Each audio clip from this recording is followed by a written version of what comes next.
رضی اللہ تعالیٰ عنہ، حضرت بلال حبشی رضی اللہ تعالیٰ عنہ ایک مشہور صحابی ہیں جو مسجد نبوی کے مؤذن رہے۔ ان کے والد کا نام رباح اور والدہ کا نام حمامہ تھا۔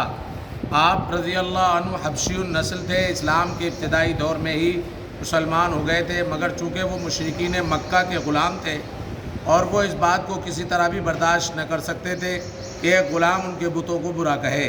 اس جرم کی سزا میں انہوں نے حضرت بلال رضی اللہ تعالیٰ عنہ کو طرح طرح کی تکلیفیں دیں۔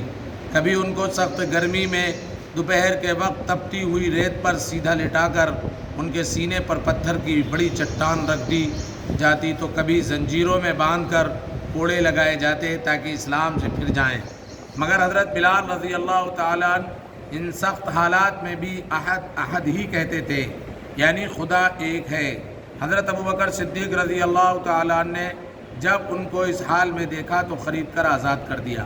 حضرت بلال رضی اللہ عنہ نے صرف مدینے کی ہجرت کی اور غزوہ بدر اور تمام دیگر غزوات میں حضور صلی اللہ علیہ وسلم کے ساتھ شریک رہے۔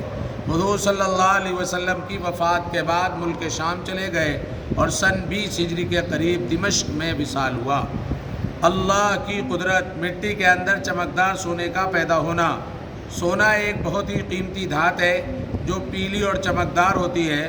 اللہ تعالیٰ نے اس دھات کی محبت اور چاہت انسانوں کے دلوں میں رکھ دی ہے۔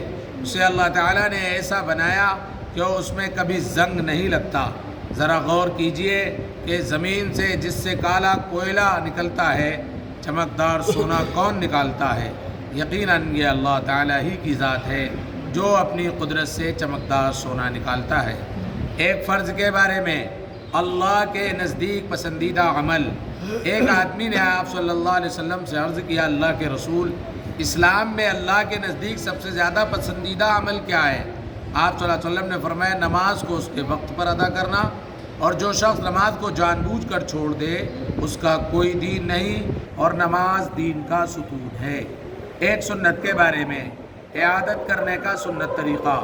رسول اللہ صلی اللہ علیہ وسلم نے فرمایا، مریض کی مکمل عیادت یہ ہے کہ اپنا ہاتھ اس کی پیشانی یا اس کے ہاتھ پر رکھے اور پوچھے کہ طبیعت کیسی ہے۔ ایک اہم عمل کی فضیلت، قرض دار کے ساتھ نرمی کرنا۔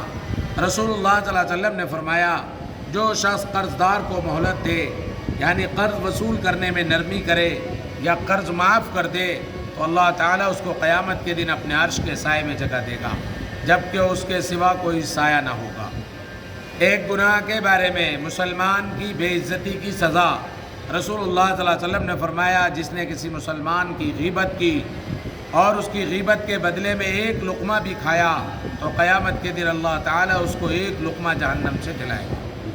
اور جس نے کسی مسلمان کی بے عزتی کی اور اس کے بدلے میں اس کو کپڑا پہننے کو ملا تو قیامت کے دن اللہ تعالیٰ اس کو اسی قدر جہنم سے پہنائے گا۔ دنیا کے بارے میں، مالداری اور فقیری دل میں۔ رسول اللہ صلی اللہ علیہ وسلم نے ابو ذر فرمایا، اے ابو ذر، تم مال کی زیادتی کو مالداری سمجھتے ہو؟ حضرت ابو ذر رضی اللہ تعالیٰ نے فرمایا، ہاں۔ رسول اللہ صلی اللہ علیہ وسلم نے فرمایا، کیا تم مال کی کمی کو فقر سمجھتے ہو؟ فرمایا، ہاں۔ پھر رسول اللہ صلی اللہ علیہ وسلم نے فرمایا، مالداری اور فقیری دل میں ہوتی ہے۔ جس شخص کی مالداری دل میں ہو تو اس کو دنیا سے جو کچھ بھی ملے نقصان نہیں دے گا، اور جس شخص کے دل میں فقیری ہو تو اس کو دنیا سے کتنا ہی زیادہ مل جائے اس کو کوئی فائدہ نہیں دے گا، بلکہ اس کا بخل و کنجوسی اس کو نقصان پہنچائے گا۔ آخرت کے بارے میں، کھولتا ہوا پانی۔ قرآن کریم میں اللہ تعالیٰ فرماتا ہے، بس ان دوزخیوں کو کھولتا ہوا پانی پینا ہوگا۔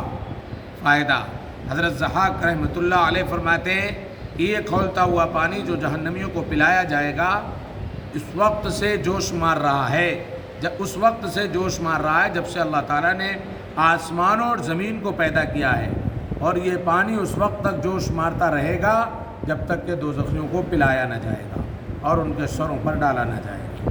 طب نبوی سے علاج، خربوزے کے فوائد۔ رسول اللہ صلی اللہ علیہ وسلم نے فرمایا، کھانے سے پہلے خربوزے کا استعمال پیٹ کو بالکل صاف کر دیتا ہے اور بیماری کو جڑ سے ختم کر دیتا ہے۔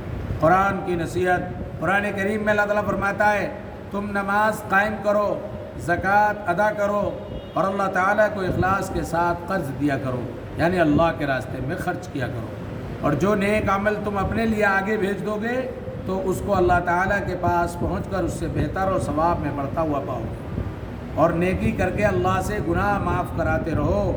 اللہ تعالیٰ بڑا بخشنے والا اور بڑا مہربان ہے۔ سبحان اللہ۔